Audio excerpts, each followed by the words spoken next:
연준은 기대 인플레이션을 통제를 잘해야 되는 게 그들의 중요한 임무인데 여기서 이제 금리를 인하하게 되면은 사실 상황은 더 악화될 가능성이 있는 겁니다. 그럼 지금 상황은 사실 금리를 아주 적극적으로 인하할 만한 상황은 아니다라는. 그래서 이제 지금 시장 참여자들은 장기 금리를 되게 면밀하게 관찰하려고 네네. 하고 있습니다. 이제 생성 AI, 오픈 AI에서 GPT 시리즈가 나오고 있는데 보니까 업그레이드의 어떤 개선 강도라고 할까요? 그게 점점 이제 축소되고 있다. 이 산업의 어떤 장기적인 성장이야 우리가 전혀 걱정하지 않습니다만 속도가 줄어들었을 때 발생할 수 있는 시장에 대한 충격은 우리가 좀 생각을 할 수는 있거든요. 그리고 이제 저희가 이번에 새로 추천할 테마가 바로 이제 히토류 테마입니다. 이게 사실 이제 미국하고 중국이 이제 되게 첨예하게 다투고 있는 분야이지 않습니까? 그래서 미국은 다른 중국 외 매장량이 좀 확보가 될 수 있는 브라질이라든지 호주라든지 또는 인도 이런 쪽에 대해서 개발을 갖다가 조금 더 하려고 노력을 할 것이다라고 생각이 됩니다.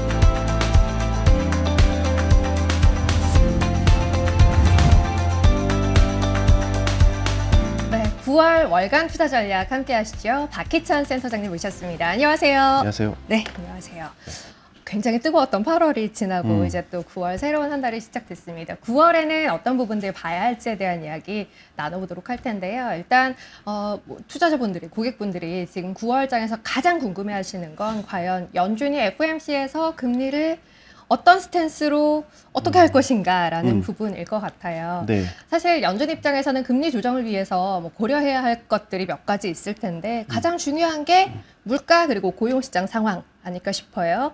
해서 일단은 물가에 대한 이야기부터 좀 해볼까요? 예, 일단 물가 쪽은 일단 금리는 인하할 가능성이 현재로서는 좀 높다라고 생각은 됩니다. 네. 일단 정치적 압박도 상당히 크기 때문에 근데 일단 물가 상황이 그렇게 금리 인하를 완전히 지지해 줄 것인가에 대해서는 좀 생각을 해봐야 될 것 같고 데이터는 계속 확인을 해봐야 될 것 같기는 네네. 합니다. 예, 그리고 어쨌든 최근에 물가 지표들은 좀 고개를 좀 들고 있는 상황이에요. 그러니까 다시 이제 상품도 그렇고 특히 서비스가 좀 다시 물가가 올라가는 게 저는 좀 심상치 않다 네. 이렇게 보고 있습니다. 그러니까 상품은 원래 이제 관세 인상하니까 그렇죠. 그에 따라서 되게 직접적으로 영향을 받을 거 아니겠어요? 근데 서비스는 당장 직접적인 영향도 없는데 일단은 움직이기 시작을 했고 약간 선제적으로 먼저 움직인다 이런 느낌이 있습니다. 네. 근데 이런 부분은 결국은 기대 인플레이션 관리하고 관련된 부분이에요. 그래서 이제 오른쪽 그림 보시면 네.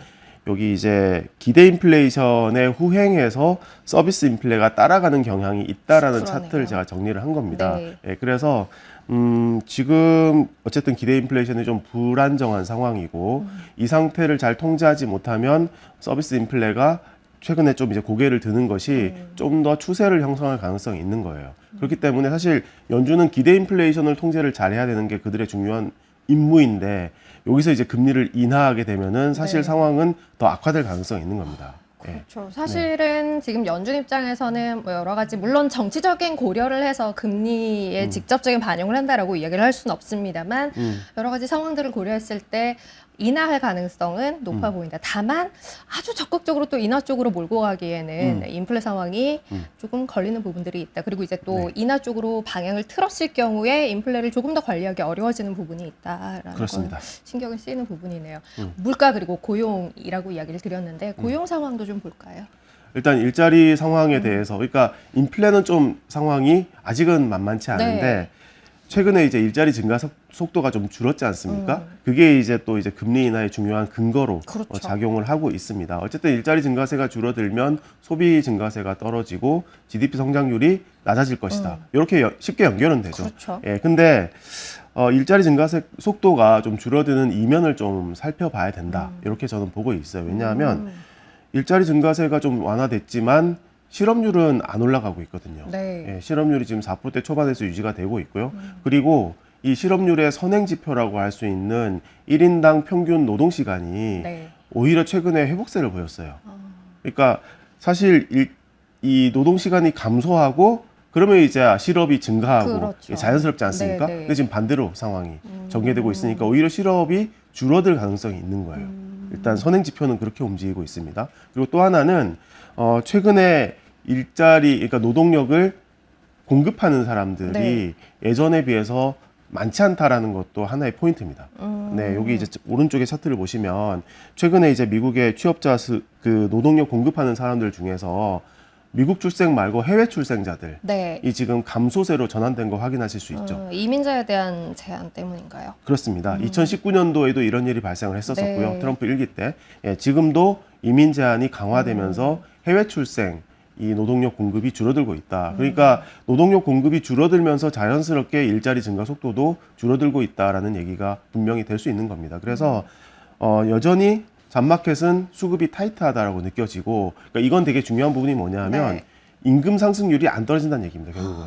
네, 임금 상승률이 높게 유지가 되면 결국은 인플레가 잘 안 떨어진다. 오히려 올라갈 수 있다에 대한 중요한 근거가 될 수 있습니다. 그럼 지금 상황은 사실 물가에 대한 부분을 봤을 때도 그렇고 고용시장의 분위기를 봤을 때도 그렇고 내면을 들여다봤을 때는 금리를 아주 적극적으로 인하할 만한 상황은 아니다라는 말씀이신가요? 네, 그렇습니다. 그렇기 때문에 이제 9월달 금리 인하가 이제 우리 증시에 호재가 될 것인가라고 보면은 꼭 그렇지 않을 수 있는 부분이 인플레에 대한 통제력을 결국은 중앙은행이 잃는 상황으로 가는 거 아니냐에 네. 대한 우려가 클 수 있고, 그래서 이제 지금 이 시장 참여자들은 장기 금리를 되게 면밀하게 관찰하려고 네네. 하고 있습니다, 지금. 네. 장기 금리가 금리 인하에 대한 이제 기대를 얼마나 반영하는 것인가라는 부분에서 봤을 때는 지금 시장도 말씀하신 바와 같이 금리를 아주 적극적으로 인하할 만한 상황은 아님을 인지하고 있어 보인다 해서 네. 시장을 그 자체로 끌어올리는 동력이 얼마나 될 것인가라는 부분을 보면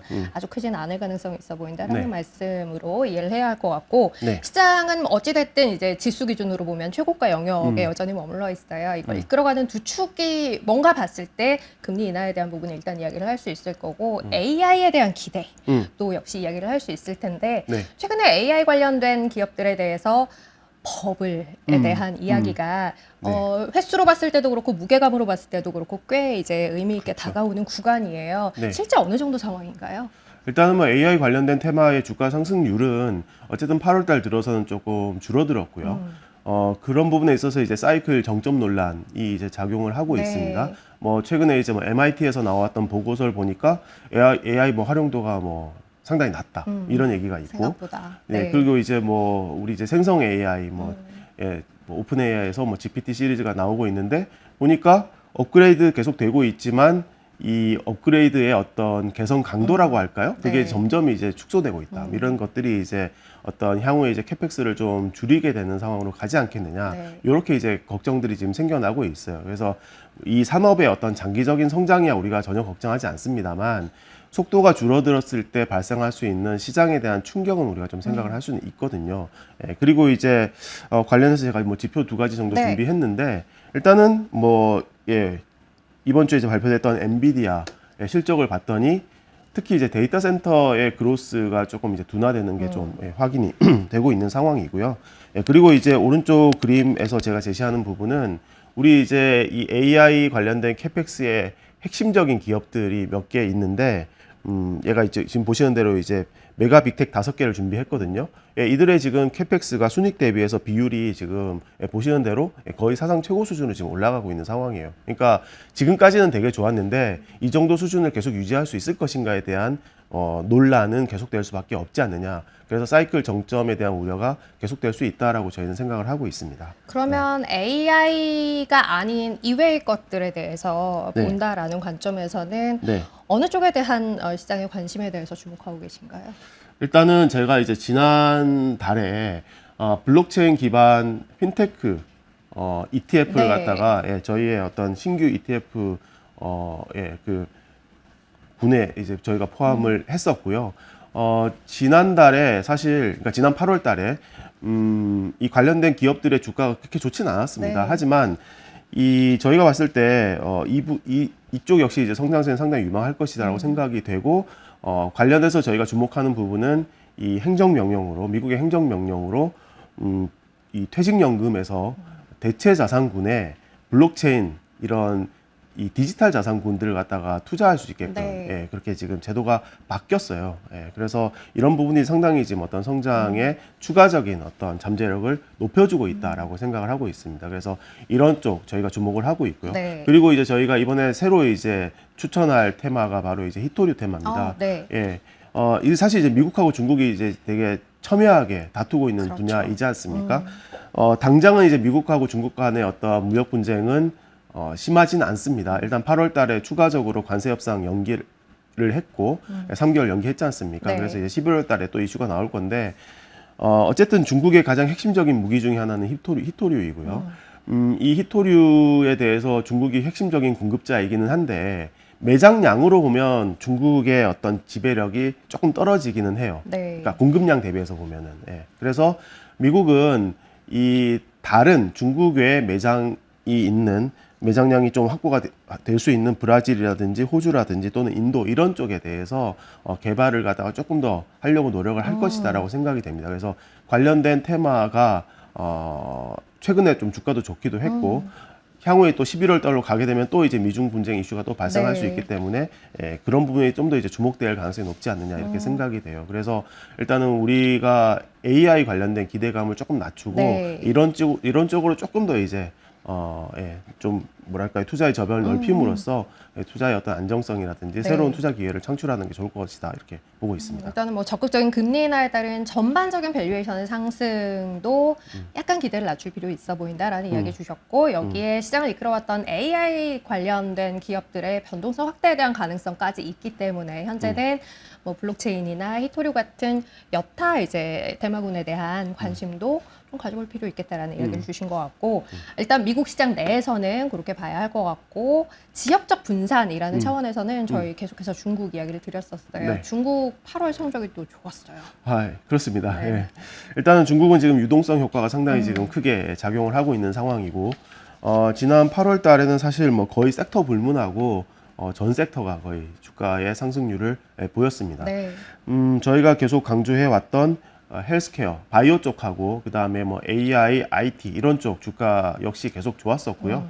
그리고 이제 중국의 또 다른 근래 주식시장의 테마는 공급 개혁이지 않습니까? 네. 그리고 그 공급 개혁에 있어서 여러 가지 뭐 섹터의 주가가 좋기는 한데 역시 그 중심에 이제 배터리 쪽이 좀 중요한 역할을 하고 있습니다. 그래서 그 배터리가 포함되어 있는 그 소재 관련된 섹터가 사실은 지난 8월 달에 되게 좋았었어요. 네. 그래서 이런 것들이 다 이제 올라가고 있는데 어쨌든 여기 이제 오른쪽 그림 보시면은 현재 중국의 유동성 상황이 올라가고 있는 추세를 보이고 그러네요. 있습니다. 그리고 뭐 주식시장 내에서도 신용잔고가 가파른 증가세를 보이고 있기도 하고요. 물론 신용잔고 증가를 갖다가 뭐 좋은 것만 있다라고 말씀드릴 수는 없는데 네. 어쨌든 지금은 정책에 대한 기대감이 높은 수준이고 그래서 일단은 이 상황은 좀 더 지속 가능한 형태일 가능성이 높다고 보여집니다. 그리고 현재 중국 시장의 PER이 여전히 12배, 13배 수준이기 때문에 네. 일단은 이제 중국이 그 공동 부유 얘기하면서 그 PER이 떨어지기 시작했던 그 당시 15배, 16배 수준은 저희가 봤을 때는 그렇게 어렵지 않게 네. 회복할 것이다라고 보고 있고 당시 대비해서 금리가 또한 한층 더 낮기 때문에 그 이상의 밸류에이션은 기대 가능하다고 보고 있으면서 유동성 효과 좀 더 기대 가능한 것으로 판단하고 있습니다. 여전히 룸은 네. 좀 남아있다라는 판단이고 주식 이외 자산으로는 계속 골드, 금 이야기 드렸었는데 네. 네. 금이 계속해서 좀 횡보하고 있어요. 예, 맞습니다. 일단은 우리가 이제 뭐 금에 완전 집중된 투자를 하고 있다면 사실 지난 몇 개월 동안 그렇게 좋진 않았겠죠. 네, 네. 근데 이제 금이 순수하게 그렇게 투자를 하라는 의미는 아니지 않습니까? 그렇죠. 예, 주식을 하는 가운데서도 이제 금도 갖고 있고 이러면은 안정성이 높아지게 되고 좀 뭐랄까요? 좀 지속적인 어떤 내 자산의 가치 상승을 갖다 기대할 수 있을 것이다라는 관점에서 이제 말씀드리는 건데 어쨌든 미국 주가가 이렇게 올라오는 와중에 금값이 안 떨어졌다는 것 자체가 저는 되게 큰 의미가 있다. 이런 얘기를 사실 네, 지난달에도 네. 말씀드렸었고, 네. 그래서 그만큼 이제 금에 대한 수요가 상당히 지금 튼튼하다라고 보고 있어요. 근데 저희는 어쨌든 9월 FOMC 이후에 글로벌 금융시장이 좀 변동성이 좀 커지지 않겠느냐 이렇게 보고 있기 때문에 그런 관점에서 금에 대한 어떤 가치는 조금 더 커질 것이다라고 생각을 하고 있고요. 그리고 이제 우리가 금을 투자하는 방식이 금에 대해서 금 자체를 투자하는 것도 있습니다만 금 채굴 기업들 네. 투자하는 방식도 있어요. 그래서 여기 이제 준비한 차트 오른쪽을 보시면은 사실 최근에 금값은 좀 횡보하고 있습니다만 금 채굴 기업들 주가는 되게 좋아요. 그러네요. 네, 그렇습니다. 그래서 금에 대한 투자를 하실 때도 이 두 가지를 갖다가 동시에 분산해서 투자하는 방식도 네, 네. 좋다라고 말씀드릴 수가 있습니다. 금이라는 자산에 대해서도 투자의 방식을 좀 분산하는 것도 의미가 있어 보인다라는 네. 이야기. 마지막으로 채권 쪽에 대해서는 어떤 의견이신가요?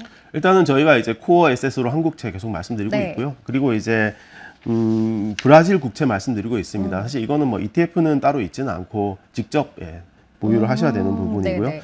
브라질 국채를 얘기할 때 저희가 이제 계속 말씀드리지만 절대금리의 매력도는 너무 높다라는 거 우리가 다시 그렇죠. 말씀드릴 필요가 없고요. 사실 2년물이 지금 14%대 네. 계속 가고 있으니까.